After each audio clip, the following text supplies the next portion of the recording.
Halo Sobat Pendidikan, selamat datang di podcast kita. Kenalin, aku Jundi sebagai host pada segmen kali ini. Kali ini kita akan membahas sesuatu yang sangat begitu penting nih, yaitu Balai Penjaminan dan Peningkatan Mutu Pendidikan, atau bisa disingkat sebagai BPMP. Di segmen pertama ini, khusus akan mengenal profil BPMP lebih mendalam, mulai dari sejarah, visi dan misi, hingga peran nanti di lapangan. Bersama saya, terdapat ada 3 narasumber yang siap berbagi ilmu kepada kalian semua ini. Sebelum masuk ke pembahasan, mari kita perkenalan dulu kepada narasumber-narasumber yang datang pada hari ini. Mungkin bisa disilakan perkenalan diri kakak-kakak semuanya. Ya, kenalin aku Ahmad Syarif, bisa dipanggil Syarif.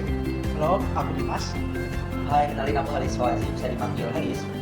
Nah, baik, mungkin kita mulai dari Kak Syarif dulu ya. Banyak yang mungkin belum tahu nih Kak, sebenarnya BPMP ini apa sih? Dan bagaimana sejarah berdirinya nih Kak? Nah, betul banget tuh Kak, banyak orang masih asing dengan istilah BPMP. Jadi awalnya lembaga ini bernama LPMP, singkatan dari Lembaga Penjamin Mutu Pendidikan. LPMP sudah lama berfungsi sebagai penjaga kualitas pendidikan di daerah. Namun sejak tahun 2022, terbitlah Permendikbudristek nomor 11 yang mengubah LPMP menjadi BPMP.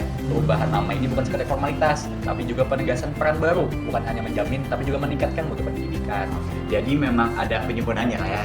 Kalau begitu, apa yang menjadi visi besar BPMP untuk saat ini? Nah, jadi gini Pak, untuk visi dari BPMP itu sendiri, visinya adalah mewujudkan Indonesia maju yang berdaulat, mandiri dan berkepribadian. Caranya melalui dengan lanjutnya belajar Pancasila. Nah, belajar Pancasila ini punya 6 ciri utama, yaitu bernama kritis, kreatif, mandiri, beriman dan bertakwa kepada Tuhan Yang Maha Esa, berakhlak mulia, mampu bergotong royong dan memiliki kebinekaan global. Jadi sebenarnya fokus BPMP ini Bapak bukan hanya mencetak siswa yang pintar secara akademik, tapi juga mencetak dan membentuk karakter yang kuat. Dan ini ternyata ya, oke, bisa dibilang BPN ini pusat koordinasi ya, sekaligus pendamping mutu pendidikan. Nah, jadi bahkan kalau kita lihat fungsi dari pemetaan BPMP itu sendiri, fungsi mutunya saja itu sangat vital. Misalnya lewat pemetaan bisa terlihat sekolah mana yang masih kurang guru, lalu sekolah mana infrastrukturnya masih kurang, atau sekolah mana yang sudah siap dengan program digitalisasi. Jadi memang BPMP ada fokus tersendiri, dan memang di bagian-bagian yang dibilang penting di dalam sebuah sistem pendidikan itu sendiri. Betul banget Pak. Nah, data dan rekomendasi BPMP menentukan arah kebijakan, misalnya bantuan sarana-prasarana, penempatan guru, atau program pengembangan sekolah Pak. Semuanya merujuk dari hasil penelitian dan pemetaan tadi. Jadi kalau BPMP bekerja baik, kebijakan pun jadi lebih tepat sasaran tentunya. Menurut sekali dari Kak Syarif, misalkan nih saat ada sekolah yang kesulitan memasukkan data ke sistem, BPMP ini harus cepat membantu nih Kak. Data yang dikirim tuh harus akurat, tidak boleh asal loh. Nah, solusi yang diberikannya juga harus relevan, bukan sekedar formalitas belaka. Wah, luar biasa ya jika kalau saya rangkum nih ya. BPMP ini awalnya LPMP, lalu diperkuat perannya lewat Permendikbudristek ya kan tahun 2022. Nah, oke. Visinya besar, melahirkan Pancasila, pembelajaran Pancasila. Misinya konkret nih, memastikan pendidikan berkualitas, terus melestarikan budaya dan melibatkan semua pihak. Oke, tugas yang luas ya, mulai dari pemetaan mutu sampai pendampingan sekolah gitu ya. Dan semua itu dijalankan dengan mutu yang cepat, akurat dan relevan ya. Oke, sobat pendidik, dengan mengenal BPMP lebih dekat, kita bisa paham bahwa lembaga ini punya peran yang mungkin bilang vital ya dalam memastikan mutu pendidikan di berbagai daerah. Tidak hanya soal administrasi, tapi juga menyangkut masa depan generasi bangsa. Mungkin dari segmen podcast kali ini, see you next time. Halo semuanya, perkenalkan nama aku Nur Azmi Safsegila yang akan memandu di segmen 2 ini.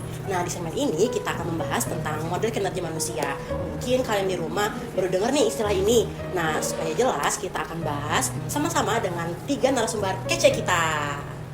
Sebelum masuk ke pembahasan, kita perkenalan dulu nih sama kakak-kakaknya. Mungkin kakak-kakaknya memperkenalkan diri.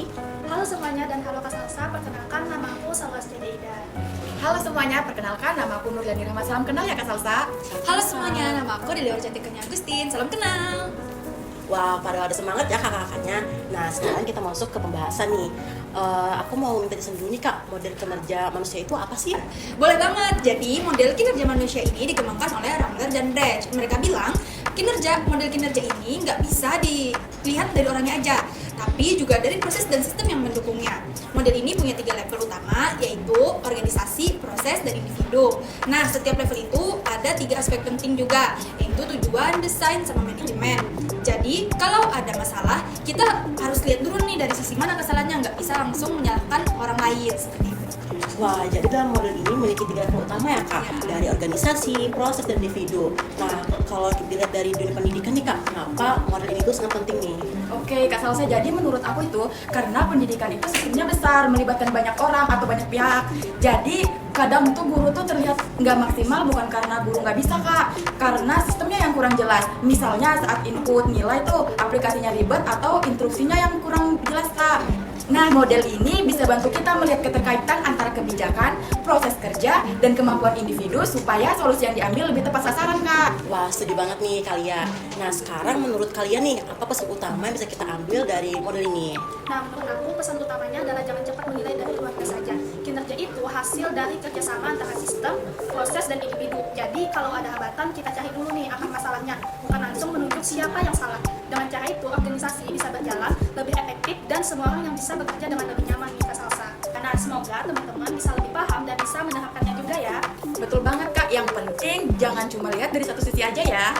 Setuju banget, terima kasih juga udah nyimak sampai akhir ya teman-teman. Sampai jumpa di segmen selanjutnya. Halo semuanya, perkenalkan aku Nur Syifa Fauzia yang akan memandu kalian dalam segmen kali ini. Nah, kita udah masuk ke segmen terakhir nih, dan kita akan membahas sesuatu yang sangat ditunggu-tunggu, yaitu tentang studi kasus. Nah, kali ini kita akan membahas salah satu permasalahan yang ada di BPNT Kalimantan Selatan, yaitu mengenai NISN atau Nomor Induk Siswa Nasional. Nah, sebelum kita masuk pembahasan nih, kita bisa perkenalan dulu dong dengan kakak-kakak narasumber kita yang cantik-cantik ini. Ya, silakan Kak. Halo semuanya, perkenalkan nama aku Nasita. Halo semuanya, perkenalkan nama aku Nabila Putri Huda. Hai, nama aku Olivia Nuraskia. Nah, terima kasih ya Kak atas perkenalannya. Pembahasan yang akan kita bahas ini sebenarnya terlihat tampak sederhana ya teman-teman, tapi sebenarnya berdampak cukup besar terhadap sistem data yang kita miliki. Nah, mari kita bahas lebih lanjut. Oke, baiklah, mungkin bisa diceritakan dulu nih dari permasalahan yang terjadi di lapangan, yaitu tentang NISN tadi. Oke, jadi begini Kak, permasalahan NISN ini sangat sering terjadi. Misalnya, ada kasus NISN ganda. Jadi, satu siswa memiliki 2 NISN yang berbeda. Dan juga ada kebalikannya, yaitu satu NISN dipakai oleh 2 siswa yang berbeda. Jadi, permasalahan ini tuh terlihat biasa saja, tetapi dampaknya itu cukup panjang. Masalah lainnya yaitu data siswa yang tidak sinkron di sistem Dapodik. Padahal Dapodik inilah yang menjadi dasar perencanaan anggaran, bantuan bahkan kebijakan pendidikan nasional. Jadi kesalahan sedikit saja bisa menimbulkan masalah, mulai dari salah sasaran bantuan hingga gangguan proses akreditasi. Nah, betul banget nih Kak. Hal yang tampak teknis ini ternyata bisa mempengaruhi kebijakan yang lebih besar ya Kak. Nah, kalau dilihat dari pendekatan model kinerja manusia nih, seperti yang kita tahu bahwa model kinerja manusia ini ada 3 tahap ya Kak. Level pertama yaitu organisasi, kemudian proses, dan yang terakhir individual atau personal ya Kak ya. Nah, bagaimana nih BPMP seharusnya menangani hal ini di level organisasi nih? Bisa dijelaskan Kak Nabila? Oke, kalau kita lihat dari level organisasi nih Kak, peran BPMP itu sangat penting untuk memastikan bahwa seluruh data pendidikan itu sudah tervalidasi dan terverifikasi dengan benar. Caranya tentu tidak bisa sendiri, BPMP harus berkoordinasi dengan intensif dengan Pusdatin.